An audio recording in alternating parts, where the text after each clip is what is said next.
El camino del reino. Chaclacayo, Lima, Perú, tercer sábado de Adviento, 18 de diciembre del 2021.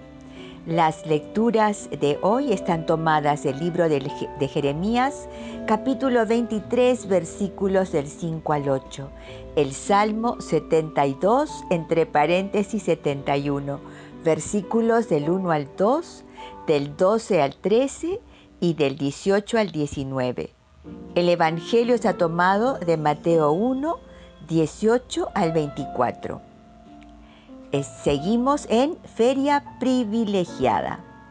El tema de hoy, la obediencia de José. Queridos amigos de la Palabra de Dios, les deseo un maravilloso y bendecido fin de semana privilegiado. La primera lectura de este tercer sábado de Adviento está tomada del profeta Jeremías, el profeta de la esperanza, quien predice la llegada de un retoño justo de David, quien practicará el derecho y la justicia en la tierra.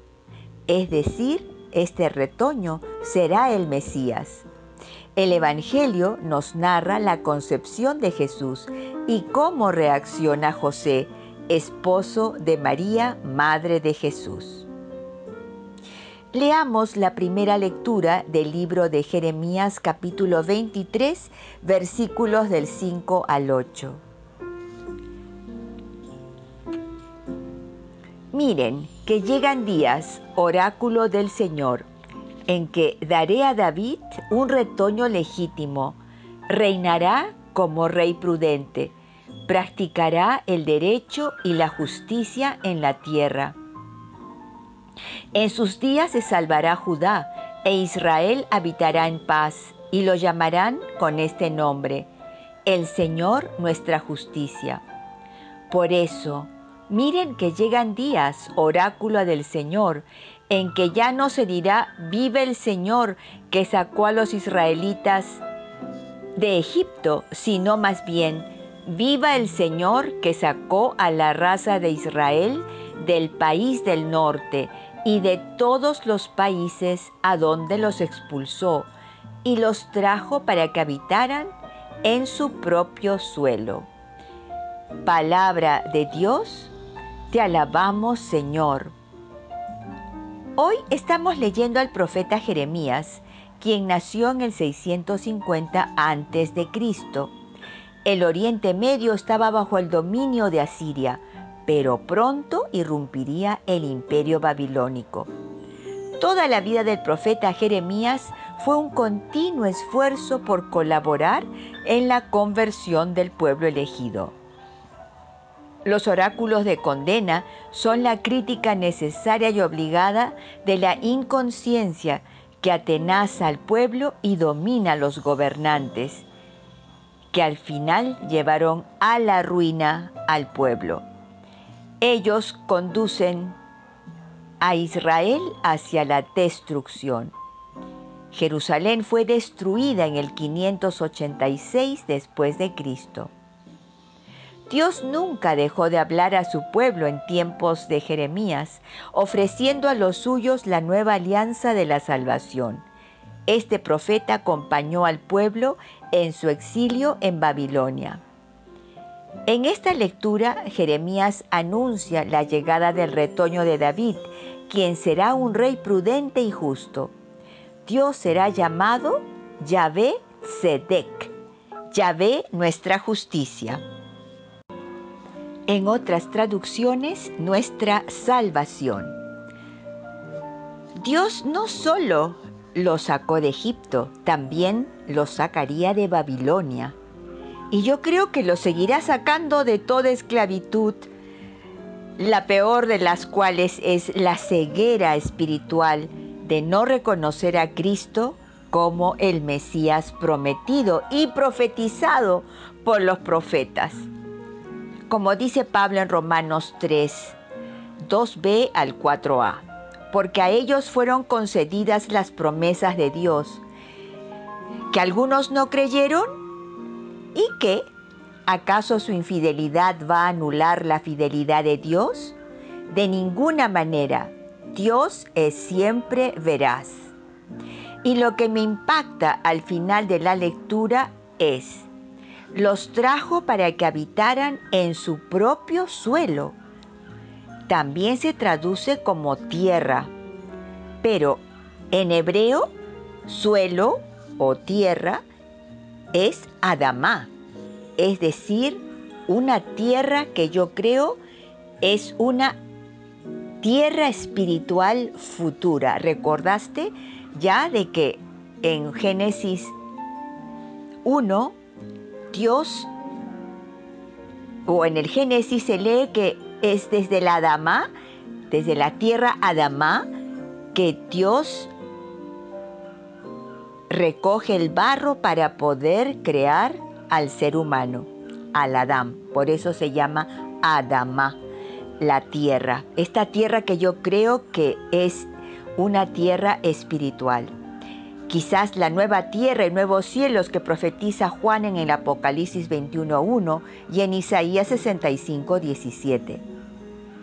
Oremos con el Salmo Responsorial 72. Que en sus días florezca la justicia y la paz abunde eternamente. Dios mío, confía tu juicio al Rey, tu justicia al Hijo de Reyes, para que rija a tu pueblo con justicia, a tus humildes con rectitud.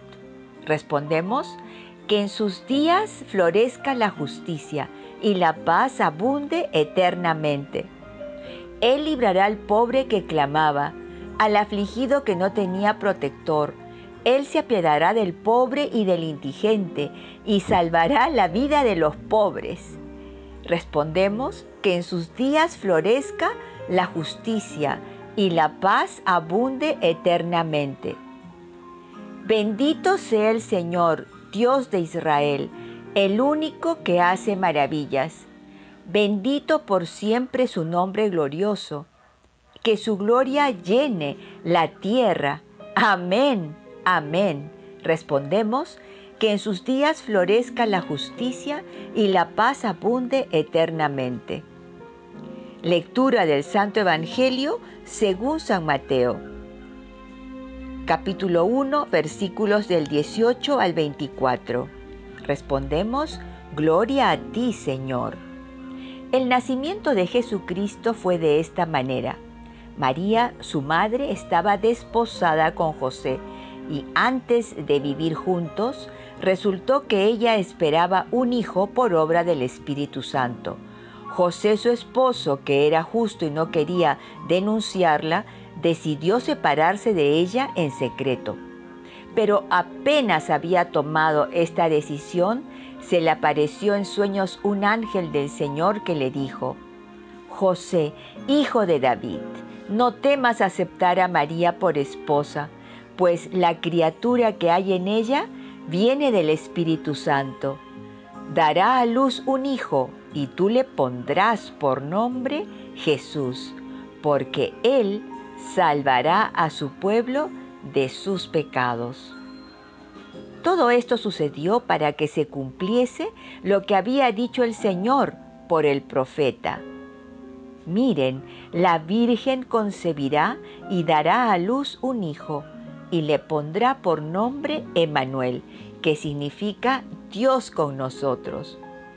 Cuando José se despertó, hizo lo que le había mandado el ángel del Señor y recibió a María como esposa. Palabra de Dios, gloria a ti, Señor Jesús. Este evangelio parecería como que es la anunciación a José, así como es la anunciación a María. ¡Qué hermoso!, ¿no? Ya vimos en días anteriores que los esponsales entre José y María, justo en el Día de la Inmaculada, el 8 de diciembre, tenían todos los derechos y deberes de un matrimonio, excepto el convivir juntos. María era la esposa legítima de José. La segunda parte del matrimonio consistía en que la esposa sería conducida a la casa del novio que previamente había preparado para recibirla. Esto ocurriría aproximadamente después de 1 año de los esponsales. Y María queda embarazada antes de que sucediera esto. Es decir, cuando ella todavía no convivía con su esposo José. Entonces le podían dar muerte a pedradas por adúltera. José entonces decidió separarse en secreto. Pero en sueños un ángel le dice que la criatura que había en María era obra del Espíritu Santo y que no tuviera miedo de tomarla por esposa. Es decir, pasar a la segunda etapa del matrimonio, llevarla a su casa. Al final del Evangelio dice que todo esto sucedió para que se cumpliese lo que había dicho el Señor por el profeta Isaías, en el capítulo 7, verso 14. Miren, la Virgen concebirá y dará a luz un hijo y le pondrá por nombre Emmanuel, que significa Dios con nosotros. ¡Qué maravilla! Y lo más importante de notar aquí es la obediencia de José. Me hace recordar a la obediencia de Abraham, cuando Dios le pide llevar a Isaac al sacrificio. Lo puedes leer en Génesis 22. ¿Qué bendiciones trae la obediencia? Para Abraham fue el cumplimiento de las promesas de Dios. ¿Recuerdan Deuteronomio 28, 1 al 14?